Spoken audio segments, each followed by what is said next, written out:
flourish, because I want to stay on the current problem before I go into an academic exercise. It's so worrisome what's happening on ground. Tehseen Poonawalla marrying out of love, irrespective of religion, that's perfectly fine. But you heard victims like Gunja Gupta who say Abu Ansari told her that his name was Amit, or that Matloob fellow who said that his name was Rudra, or the other person who said his name was Raju Rathore, lured and trapped these Hindu girls, and then once they were married, once they took pictures in compromising position post-marriage, they then forced them to convert to Islam. Clearly, there can be no intellectual cover fire given to this racket which the police feels is really widespread.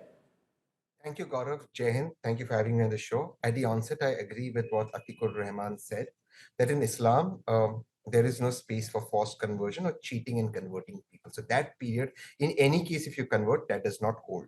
Secondly, I completely agree with what the earlier speaker Shubhrashtra said, that this requires a systematic top-down approach. Now, you see, Gaurav, I've had the privilege of being on India Today and on your show many a times, and we've discussed love jihad, and we've had many of the similar panelists there. And there's a law gotten, I think, in 2021, which was made more stringent. It was popularly called the love jihad law. Since then, 487 cases have been registered. Conviction has come in two, out of which one is a church case, a mass, a public mass. So there's only been one case. Now, you see, let's take the specific examples of the cases that you put forward. And I say this with a lot of respect because these are the cases that are forward. So I'm using this as an anecdote. Even if he has pictures of these women, say in a compromising position, naked pictures or whatever, these actually are an offense against the person, Vikram Singh Ji is here, not against the women.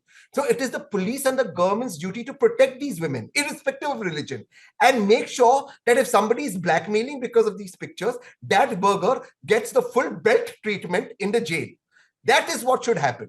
Why are these girls scared? Because as Shubhrashtra rightly said, we've not educated our people enough that in fact the offense is here even more. So apart from this overarching love jihad law, there's so many sub laws within this that actually protect the women. This is under they can be under the IT Act and several others Act, Obscene Act, etc. that without consent videos are taking, etc. Why are those charges not put on these people?